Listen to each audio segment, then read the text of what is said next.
Who've shared with us their songs, those who seem to know nothing of this land. Aloha, everybody. Thank you very much for joining me and United States Senator Mazie Hirono to discuss her new book, Heart of Fire, An Immigrant Daughter's Story. My name is Denby Fawcett. I'm a columnist for Honolulu Civil Beat. I first met Mazie Hirono more than 30 years ago when I was a TV reporter covering politics for KITV. At that time, Mazie Hirono was a member of the Hawaii State House. House representative was her first political job. After that, she became Hawaii's lieutenant governor, serving for 2 terms under Governor Ben Cayetano. More recently, she was in the State House for 3 terms before her successful bid for US Senate in 2012. Now, Senator Hirono, when you first ran for Senate, you met with a group at a fundraising event to try and persuade them why you were a very good person to support. And you said the Senate is not diverse enough. You would bring quadruple diversity to the US Senate. And I wonder if you could enumerate the quadruple diversity you brought and how that was received by your audience that night. Well, I ticked off well, first of all, aloha, Denby. It's great to be with you, and to all the people who are tuning in. I say quadruple diversity because one, I would add to the number of women in the Senate. So as a woman, I would be the first Asian woman if elected. I am an immigrant, and I am a Buddhist. I would be the one and only Buddhist to get elected. And somebody in the audience yelled, "Yeah, but are you gay?" And I said, "Nobody's perfect." So that made its rounds. Every once in a while it pops up. And when I was campaigning with my colleagues, soon to be colleagues, that year for the US Senate, Chuck Schumer sometimes would join us. He would say, "Mazie, tell that story. It's my favorite campaign story." So it did make its rounds.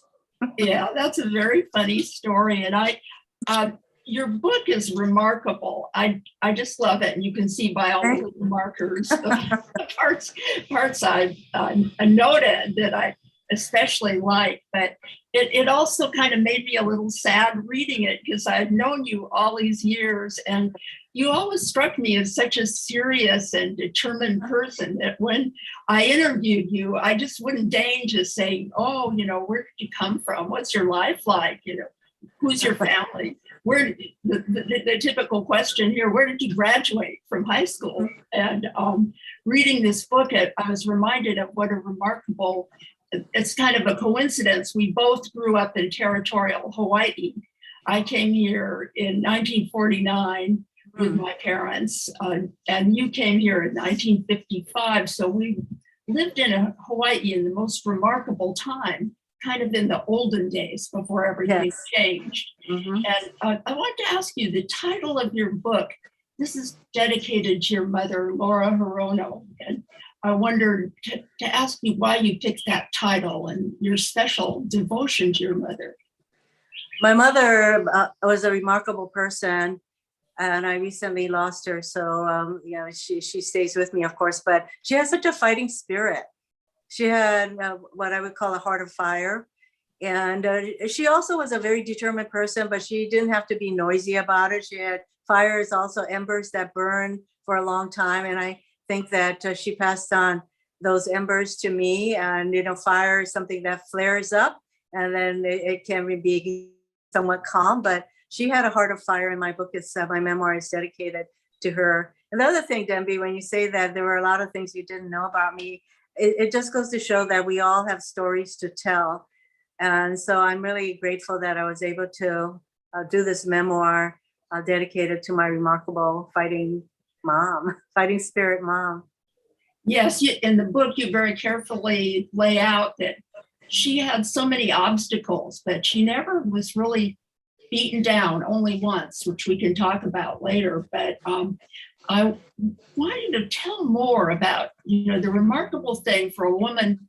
She was born here in Hawaii, but her family moved to Japan when she was a teenager. So she moved into her adulthood then and married your father. And I wanted you to talk more about the remarkable thing she did to escape him and to make a whole life for herself, starting in Japan at his house. When my mother was about 15, my grandparents, her parents, decided to go back to Japan. And so it was really that she told me that it was like going back in time. And of course, this was during World War II soon came with Japan, and there she is. And so she met my father during this time frame, and she was brought up in a pretty sheltered way by my grandmother, her mother. And when my grandmother told her, "Don't marry him," that's the one time she decided that she would stand up for herself. And she married my father, but she did not know, because he hid from her the fact that he was a compulsive gambler and a compulsive drinker. He was an alcoholic, and he did not support the family at all. And in the traditional Japanese family that she found herself in, she lived with her in-laws, and they treated her like a slave. She literally had to feed all the farm animals before she could feed her own children. So it was a terrible kind of a life for her, but she was born in Hawaii, and that was a happy time for her. And she finally determined that the only way that she could create a life for herself and her children was to literally escape from him without ever telling him or the family that she was doing that. So that was a remarkable thing. Women in Japan don't do that. If they run away from an abusive family, like my mother's situation, they would run away themselves. They certainly wouldn't bring their children, but my mother determined to do that. And I told her there's absolutely nothing I could do in my life that could be as hard as what she did. That could match that. And even in Hawaii, in my parents' era, divorce here was unusual. I mean, I can't imagine Japan, but we didn't even know how to pronounce it. We called it divorce, like a Western song. You know, it was so unusual. People stayed married, even though they were terribly unhappy, and there was spouse abuse. And then she was worried when you got to your grandparents' house that he'd come after her and you. So she managed to get enough money to get you on the USS President Cleveland. And one story I like there, can you tell about the first time you tried ice cream was on that ship where you're in steerage class, but you have some good treats like ice cream. Well, that I do remember that as a positive part of the journey, but so much of it was me missing my grandmother, who raised me from the age of 3 to just before I came to this country. So there was a long period of time when I knew my grandmother better than I knew my own mother. I missed her so much. I cried a lot. I do remember that. But the ice cream part was that was yet another new thing. Taking a shower was a whole new thing. I was raised in a very rural part of Japan. And this was a whole new experience for me. Yeah, I think in your writing, it's the detail that makes this book so interesting, because everyone that reads it can identify, because you said when you tried it with strawberry ice cream, and you thought there were these little dots in it, and you thought that was dirt. So little pieces of dirt. Took out each little dirt, and it was actually chopped up strawberries. But that I like the details in your book. It's very, very good storytelling. It puts you there on that ship with you, throwing away the dirt. That was an important part of what I wanted to do in telling my story, is really to not be, analytical as such, but to recall what it felt like for me. That was a really important aspect of what I wanted to convey. And then when you got to Hawaii, you didn't speak a single word Honolulu of English, and you're 8 years old, and kids are already started in school and they have their friends, and you were living in a boarding house. And can you describe the room you lived in? It was one room, and we were lucky that it actually had a sink, because it's a rooming house and everybody shared the bathrooms. I think there were 2. And there was a long hallway with all the little rooms going off the hallway, and everybody shared one refrigerator and one stove at the end of the hallway. You can't even call it a kitchen. It was just area, and that's what it was. And but that's how we started. We're literally sleeping in one bed, but it was just me and my older brother and my mom, and the sadness of having to leave my younger brother always stay with my mom. Yes, that was, your mother could not bring your younger brother Wayne because he was too little. Yes. And her only way of surviving was to get you and Roy in school. And there's no care or maid that's going to help her with her little 3-year-old. Nope. And that's the thing, Denby. And here we are, paid family leave and childcare. That is still an issue for us. And we didn't know that. Obviously, there was nothing like that. We knew nothing about a safety net. And here we are, so many decades later, and we are still having to address the issues of the need for affordable childcare and family leave. And mainly women are still the caregivers for children in our country. And we still need to provide those kinds of programs for women. These many years later, we still haven't done it. My hope is that we'll do it through the Build Back Better bill. With the child care credit, your mother could have really just additional, that the one time your mother broke down was very interesting, when you were asked to bring a washcloth to school. And we hardly had money for, what is a washcloth? I didn't even know. I mean, it was frivolous, and yet there was a school project, the elementary school, and we had to scrounge around. I think somebody came up with a sort of a really raggedy looking washcloth to make a little animal or something. And there were things that when I first started in school that I just didn't understand. And so I write about some of those things. I knew that we didn't have much, though. I also knew that my mother was struggling. I think I learned to put myself in her shoes really early in life. I had an extraordinary kind of connection with my mother because she just showed me through her just how hard she worked and all of that. I never thought that I should be whining for this, that, or the other thing because I knew we didn't have the money. So some of my friends say that, my mother, who later in life just supported me in whatever strange thing I pursued, that she couldn't be my real mother because real mothers are supposed to bug you and drive you crazy. And my mother never did. She always supported me and all the different endeavors that I engaged in to determine what I was going to do with myself. Well, she didn't bug you and push you, but through her example, Yes. she showed you that Yes. you can take on very difficult things, even though you're not. People would say you're not qualified, and the jobs that she got when could you tell about her working conditions, when she started, and then what she pushed herself to do when it would have been so hard?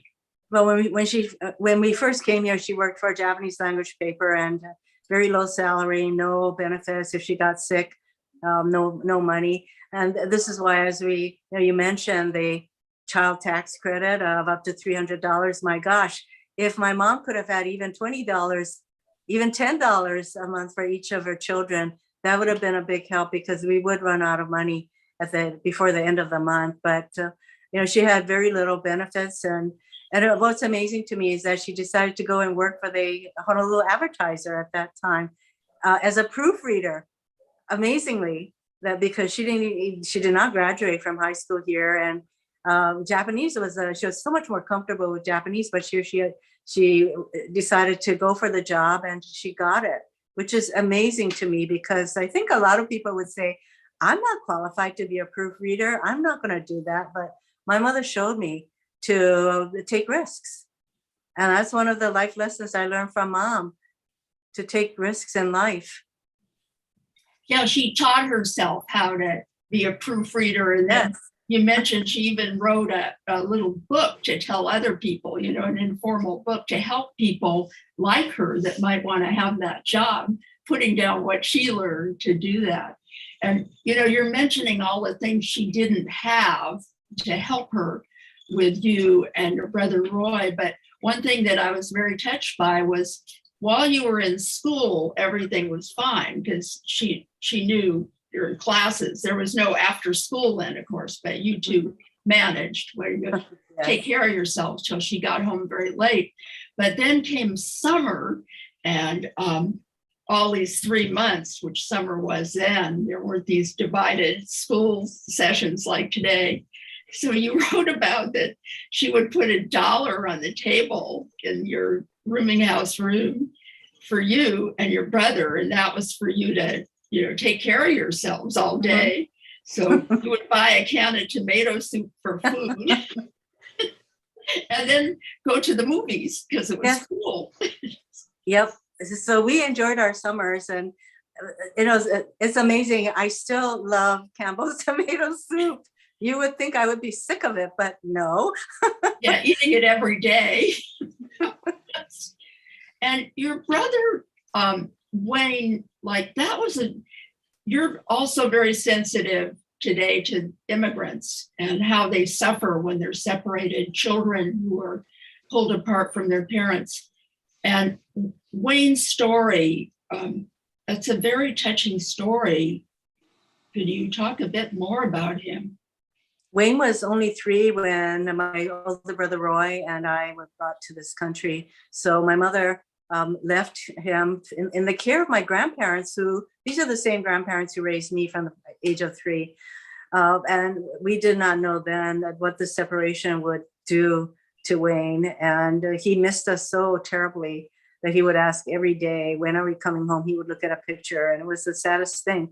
But we did not know that the negative effect this would have on Wayne until much later. And so the issue of family separation is one that I viscerally understand. What happens to little children when their parents are gone, and the trauma and everything that happens. So my brother really struggled in school and in life. He was a good person, but he just always had, I would say that he would have been diagnosed as a learning disabled child. And back then we didn't have a lot of those kinds of special programs.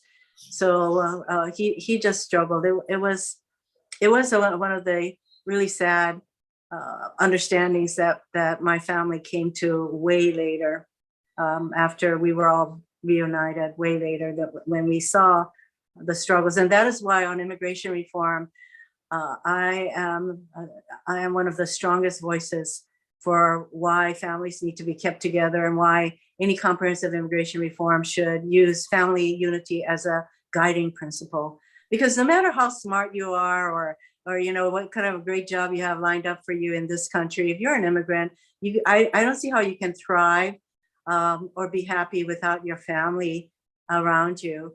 And so people who don't have that understanding, I don't think they know what it's like to not have your family with you. But I understand that. That is why I'm such a strong advocate for family unity. Then you mentioned too, like you were, your mother was so worried about your father that she sent you to live with your grandparents in Japan before you moved here. You lived with them for quite a while, but you had the temperament that was fine. You know, it didn't negatively affect you, but some children are more fragile than others. And also I knew that my mother was still in the country. Yeah. Whereas my younger brother didn't even have that to hold on to. So yes, the other thing that we all learned was every child is very, very different. My mother never compared any of us. We were all very different, and we were. And so my mother was very wise in how she viewed what she had to do. But the biggest thing was that she showed me one person can make a difference. She changed my life by bringing me to this country. And then you went from going to Queen Ahumanu School, where you didn't speak English, and it was very hard with the things like the washcloth project and, you know, just bizarre things happening, to a very friendly school. When your brother Wayne came and your grandparents, and you moved to Cocoa Head Elementary. And I like this story there, that you were there when statehood happened. I was at Puno School in 10th grade, I think, and we found out about it at our chapel when the House passed the bill, because then it was known it was a done deal. We're going to be a state. And, you know, now when I look back on it, there's so many things. Should we be a state? The trauma to some people. But at the time, all we cared about was getting out of school. They released us from Capel, where we heard about it. And then you, in your school, you were elected. You were like the school monitor and an all-round favored student there. So you got picked to put the 50th star on the flag. And yes, that was a moment. And there I was in my rubber slippers, and we had a small school assembly, and I pinned we pulled the flag down, and I put the 50th star, which I cut out of construction paper, and pinned it on the flag. And back in that time, nobody had cameras. I would have loved to have had a picture of that, but that moment is still very, very clear in my mind. And my 6th grade teacher, Mr. Yoshinobu Oshiro, he is the only teacher with whom I have kept in touch, and he's a World War II. He's a veteran. And I still keep in touch with him, but he was the person who said, Mazie, you're going to pin this star. you know, it's funny, I remember him because he defended your swearing. Oh, we'll get to that later, but I interviewed him, so I know him, and he's been your supporter forever. And then you moved out of that house out there at Cocoa Head. That it was a flower farm where you actually had very bad living conditions. Yes, but it was good enough for the time, but your mother moved out a nice place in Kaimuki, and you went to Kaimuki High, and you became the editor of the Bulldog, the school paper there. And, you know, Hawaii, I don't know if maybe you came later and didn't experience racial discrimination here in Hawaii. It certainly was evident in my childhood toward Asian American people. But what you did experience was gender discrimination. And on the paper, you got kind of shoved. Well, one story before you got shoved aside that I liked, you had a very heckling teacher that was trying to tell you what to do. And you sought your mother's advice, and talk about that, what she told you, because she's your teacher, and what your mother said to you and told you what to do. Well, we know that students in that time do not talk back to teachers, and we're very obedient. That's part of our culture. And of course, Asian culture, you respect your elders, all of that. But my news writing advisor used to come up to me when I was just in the morning. We're not even in news writing class, but I would go there and I'd be doing my homework, etc. But she would stand over me as the editor and ask me whether I had done this, that, or other thing. At that point, I had a co-editor in chief with me who did none of the work, frankly, but she never bugged him. She just kept bugging me. And I finally asked my mother, what should I do? And my mother said, I was kind of surprised, shocked. She said, next time she does this and bullies you, basically, don't just ignore her. I said, what? Ignore my teacher? She said, just ignore her. So I figured this is my mom telling me this. So the very next day, my advisor is standing over me as I'm trying to do my homework, and she's just all over me. And I totally ignored her. I didn't even look up, which is pretty amazing. You know, we're not taught to be that way. But yeah. She finally said, talking to you is like pulling teeth. And she never bothered me again. And I thought, once again, how wise my mother was. But it would have never occurred to me to talk back to my teacher. But it also taught me that about bullies. A teacher can be a bully too. Yeah. And then you have to stand up to bullies. Yeah, and it's amazing your mother told you that too. You Yes. think like a woman from Japan who was raised in a very Japan way, Japanese, you know, polite and courteous to your elders, to your teachers especially. But Yes. That editor who got away with, the editor that was come in to be your co-editor later became a longtime romantic interest of yours. Yes. Life is full of surprises. And so my co-editor-in-chief of the paper, which was, by the way, it was a national award-winning paper. So I worked hard on it. And so we became romantically involved for many years. It was an unusual relationship, to say the least. Well, I always felt that you met Leighton Noshima through your professional life later on when you were, you know, in your 30s, and you two were. No. So I was very surprised that you had known him when you were younger. And yes. This was when I was working at the legislature, and Leighton already had his law degree. I didn't have very many models of people my age with law degrees. So he showed up at a Young Democrats meeting. I was the president then, and he looked at me, but the way he remembers it is we both looked each other up and down, went, oh, yeah, right. And so we evidenced no interest in each other.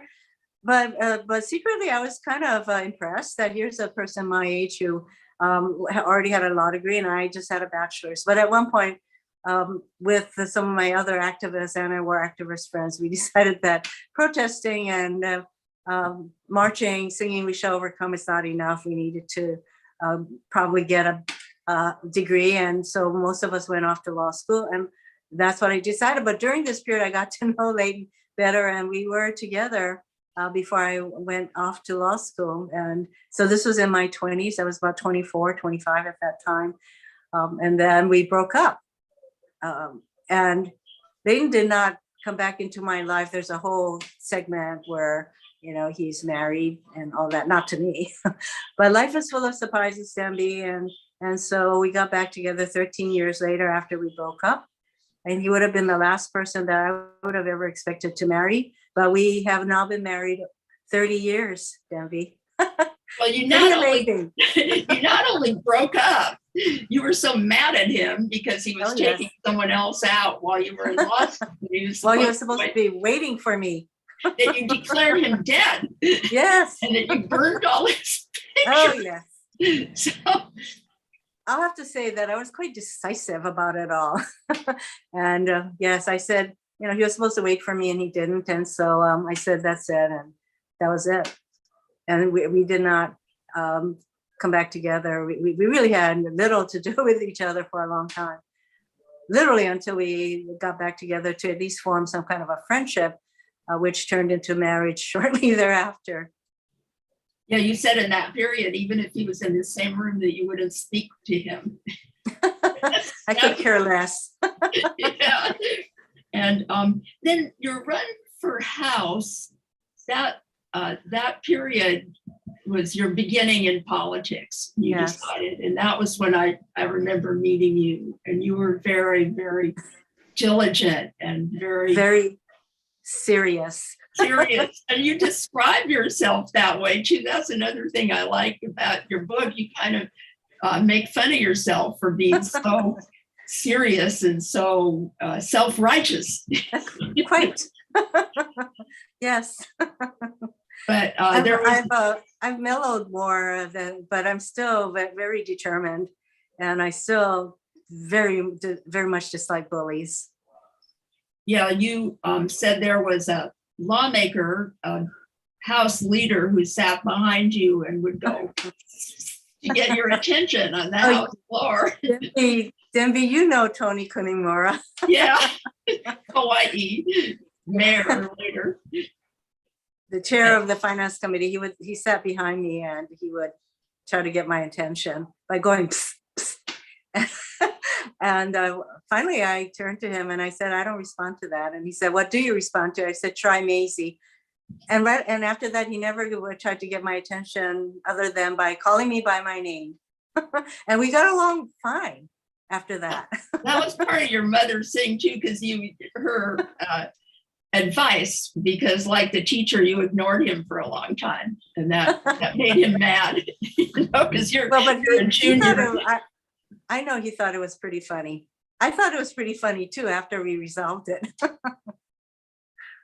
And then after your time in the House, you decided you needed more of a challenge. You're always looking for something, that's interesting. And you were in the House, I think, for 12 years.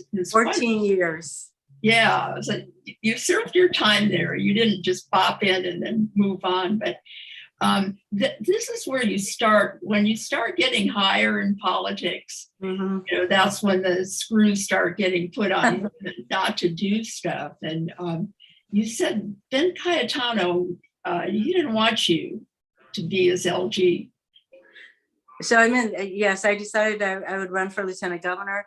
And frankly, one of the main reasons I wanted to run for lieutenant governor was I thought that Ben was lieutenant governor at the time. I liked his independence. I liked his feistiness, but I also thought he would have a hard time getting past the primary. And I thought I could be of help to him once he did that and to become governor and lieutenant governor. But he didn't think that I had enough name recognition. So this is 1994. I'm a member of the state house. And in the smallest district in the entire state, Moilili-Makali, physically the smallest district. And I know he and I, we both did polls, and he met with me at one point, and I knew he was going to try to talk me out of running for lieutenant governor, even if he could not control who ran for lieutenant governor, because that's an entirely separate, independently run race. But he didn't think I could help him win governor. So he said, nobody knows who you are, and you and I are too similar. We're both independent and all of that. So he tried to talk me out of it. He wanted somebody much better known to run for lieutenant governor. Who did he want? I think my friend Ann Kobayashi, who was much better known then. He also contemplated other people. But, I had made my determination that was what I was going to do. And so that's when I said, well, what you're telling me is all bullshit and I'm running. So. You use those words? Yes. Yeah, people think you started swearing in the US. No, Denby, I tell you, we have all these expectations of how women should behave, and obviously an Asian woman and in our culture. It's not as though I swear every other word, but believe me, when you're in politics and there are a lot of challenges and frustrations. I tell you, if you're not moved to swearing once in a while, you're just not paying attention. And so, yes, I swear, but I held back a lot. And I use my voice more now, and that includes swearing. And I don't plan these things. Denby, I read the article that you wrote, and somebody said that I really think about it, and no. I do not swear thinking I'm going to have for effect. No, this is very much me, because there's a lot to be angry about with what was going on, especially in the Trump time, and the abuse of power, the way he would go after people. He would call people names. In fact, President Trump called me quite a few names. Called himself. You a nasty woman. Oh, nasty! He called me crazy. He called me. I have a lot of hate from Fox News people, sure. And so it's not as though I plan to say the things that I say, but I am moved to say these things because the kinds of assaults on the body politic on a daily basis, the attacks on people who he didn't agree with, or didn't agree with him, I should say, were constant. And it was really important to stand up to him. I began to use my voice more. And as I used my voice and became more myself, and that was, people know that I swore. I just didn't do it in public, and now it kind of comes out, but it is me. And I think that, I liked your article where you say, why is it that it's more acceptable for men to show their anger and to swear, but it's still not acceptable for women so much? Hey, women, we have a lot to be angry about.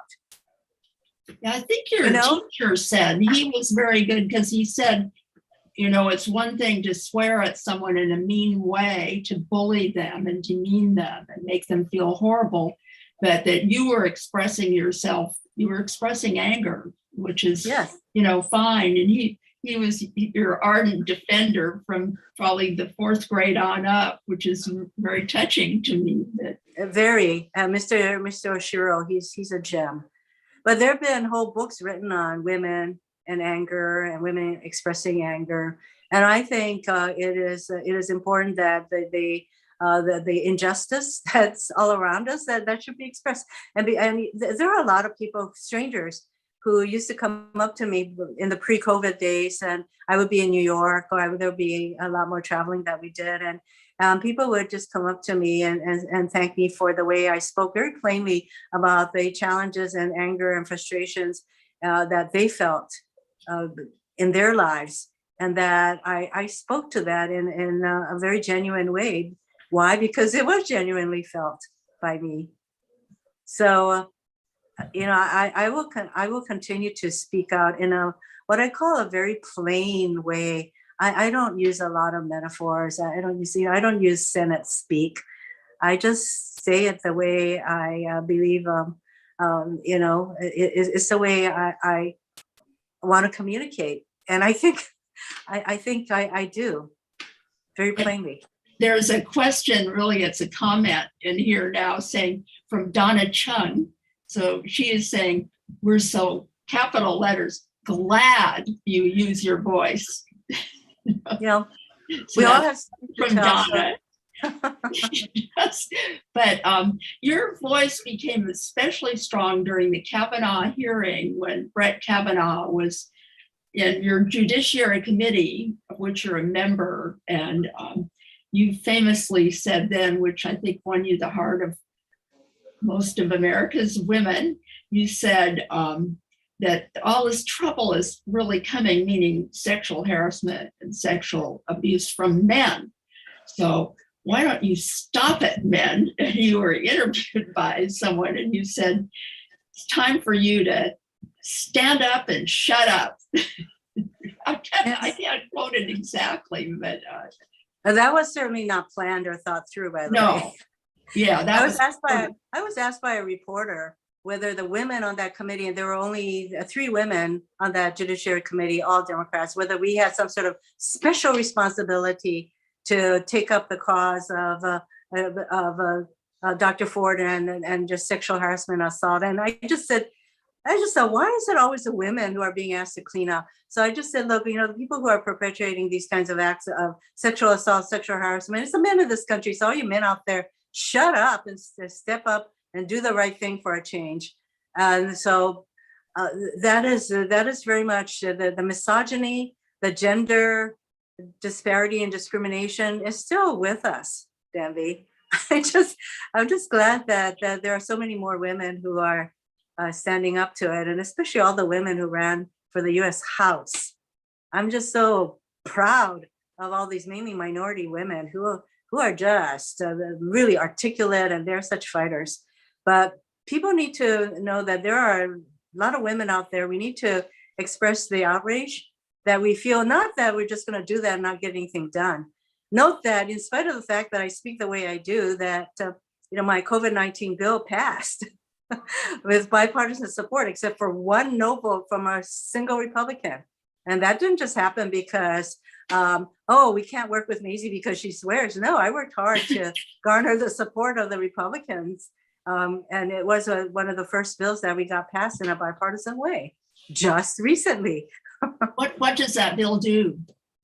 What it does is it really acknowledges the fact that hate crimes against the Asian American Pacific Island community had gone up during the COVID times.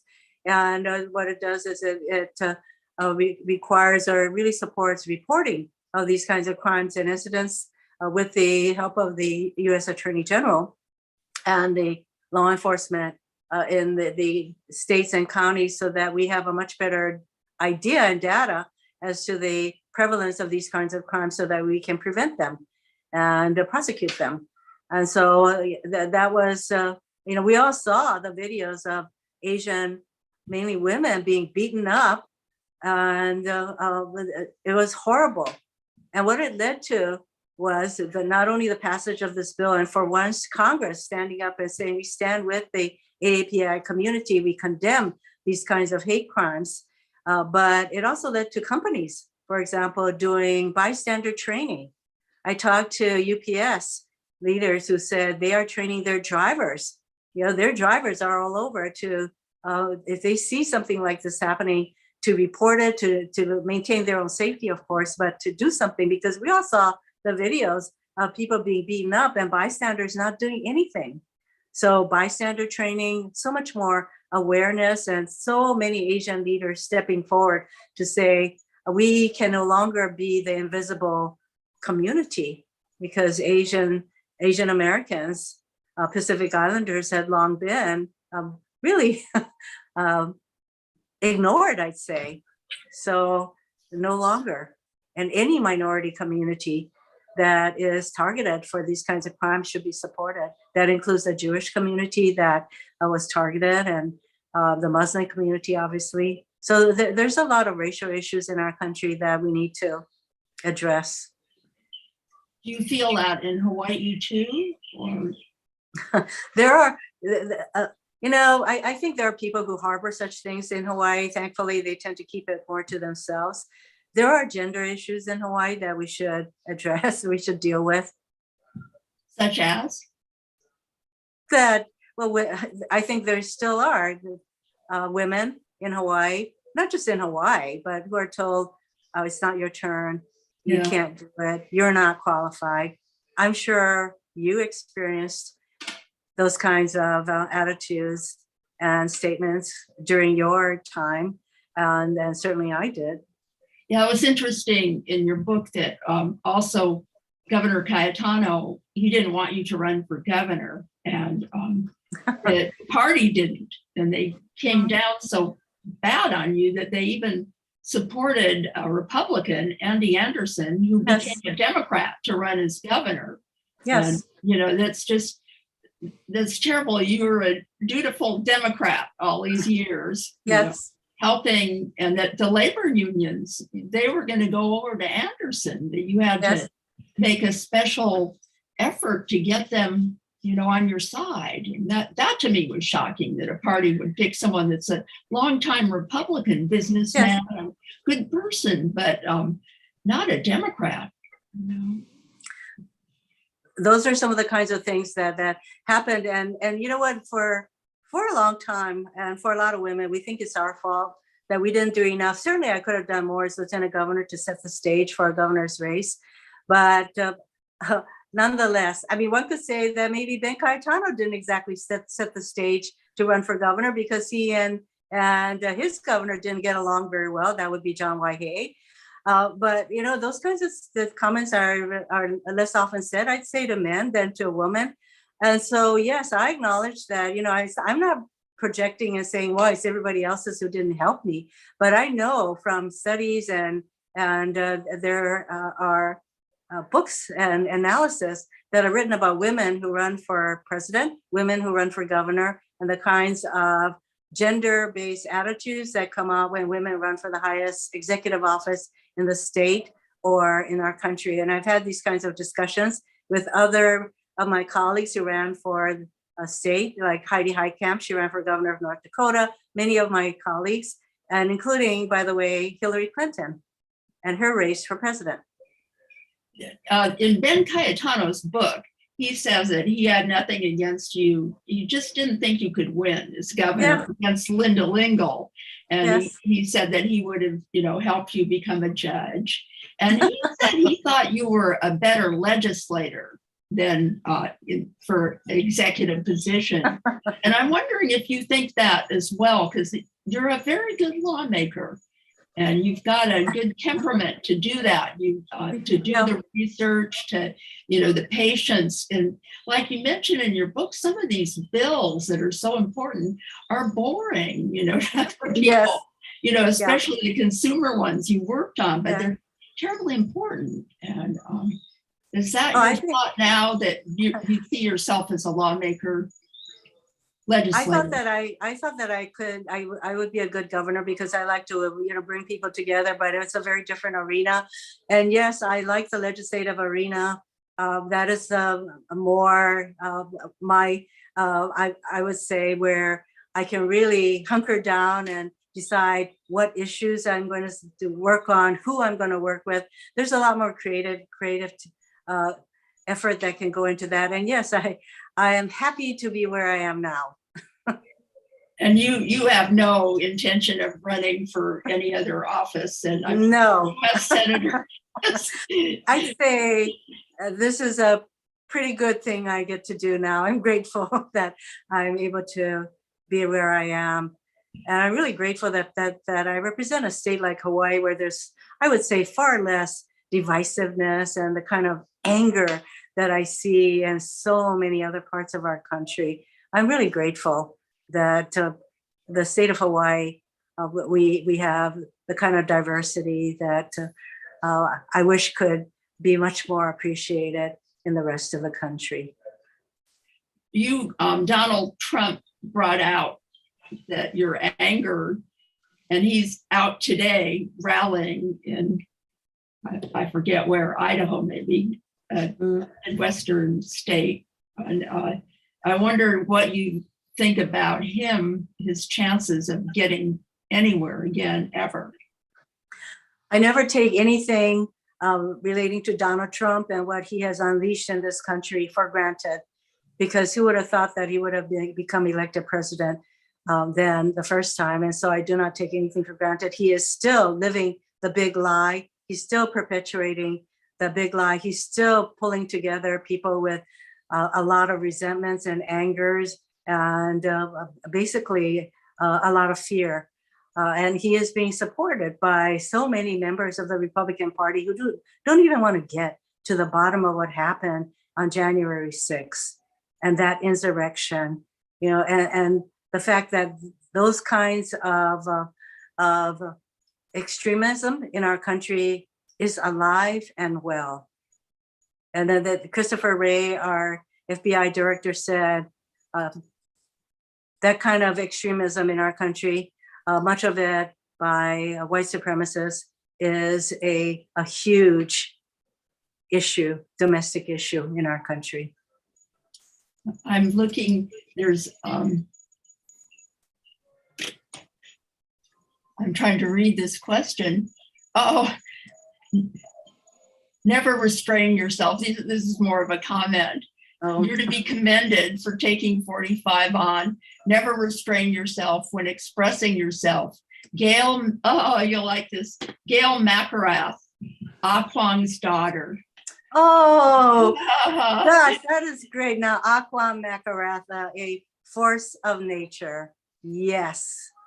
And then Yeah. you said, I kind of forgot to ask you when we were talking about the US House, that you channeled Patsy Mink because you moved into the seat that she once held in the House. And you said a lot of people loved you because they loved her. They were very favorably received you. Maybe love is not the right word for the US House. But I wanted to just ask you, we're nearing the end of our time, but I wanted to ask you about your PAC that I think when you lost the governor's race, you helped set up the Patsy Mink PAC to help women who favor choice run for Yes. office, political office.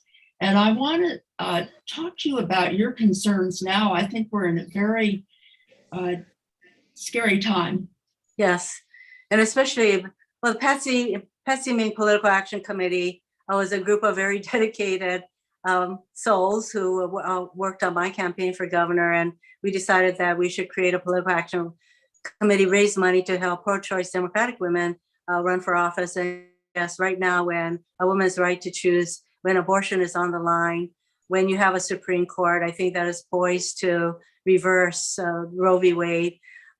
These are scary times for women. And I thought that someday soon, sadly, as I watched what was going on with all the anti-choice legislation being considered all across the country, that women in our country will wake up one day and no longer have control over their own bodies. And we are at that point in this country. And that is why it is going to be really important what goes on at the state legislative level, why we need pro-choice legislators to codify Roe v. Wade at the state level. And fortunately, we in Hawaii have done that. But at the same time, if Roe v. Wade is overturned, basically, that you will have many state legislatures all across the country enacting abortion bans. And that's what's happening in our country right as we speak. They're waiting. They've made it known. And one thing that's interesting here in Hawaii, people think, oh, well, we don't have to worry because our state will always, but people travel now, they move away. Yes. And they, especially now with the cost of living so high, they could end up in a state where there is no choice. And well, a state like Texas, the 6-week ban, where I think some 57,000 women in Texas got abortions last year. And if this ban were in effect, 50,000 of them would not be able to get an abortion in the state of Texas. That's what they're doing to the women of Texas. It should concern all of us. I think it does. And we're running out of time, but one thing I'd like to leave with is close to the end of the book, maybe the last few chapters, you mentioned that your mother will go back to her because the book is dedicated to her, who died in April, just like the day before your hardcover came out of the book. But you said that you often wondered if, what your life would have been like if you had a more traditional Japanese mother that didn't set such a difficult path for you, encourage you by her the way she acted. I wouldn't be in this country. I wouldn't be talking to you or anybody else in this country. I would be in Japan if my mother didn't have the courage to change my life. And I was raised in a rice farm. It's highly likely I would have been married to a farmer. I'm pretty darn sure. So one person can make a total difference, and my mother did that for me. And that impels me to do what I can. And especially when I talk to young people, I tell them, one person can make a difference. You can change somebody's life for the better. You don't all have to run for office, but we can. And I don't want to be preachy or anything, but these are my lived experience of coming to this country with nothing but a very determined courageous mother who really had a heart of fire. I miss my mom every single day. Well, I got to love her too. It was funny when Thank I you. read pieces about her, I almost want to touch the book, So this beautiful book, I'm just, I don't want to be a spoiler. I didn't want to in this talk, but there's so many good stories in there. That's what we're all about, stories. Yeah. That's what makes life come alive. I just want to tell you one story when you say you just want to touch the book. Yeah, I met a woman who was over 90 and she read my book and she said she has it by her bed and she pats the cover and says, "Good girl." I just think that's so sweet. That is so touching. That's funny because I would do that when she did something very daring, like sort of pat her and say good. But thank you so much. It's so much fun and so nice to talk to you. And thank you for writing this beautiful, beautiful. Thank you. And aloha to everyone. Enjoy the book fair. Read books. Books can change your life. Aloha. Aloha. Oh, thank you so much. It was really a wonderful storytelling, talk story. It's great. Great to see you. Aloha. Aloha. Thank you, Mazie. Thank you. So great. I'm so glad I read it. Love to you all, really. Mahalo.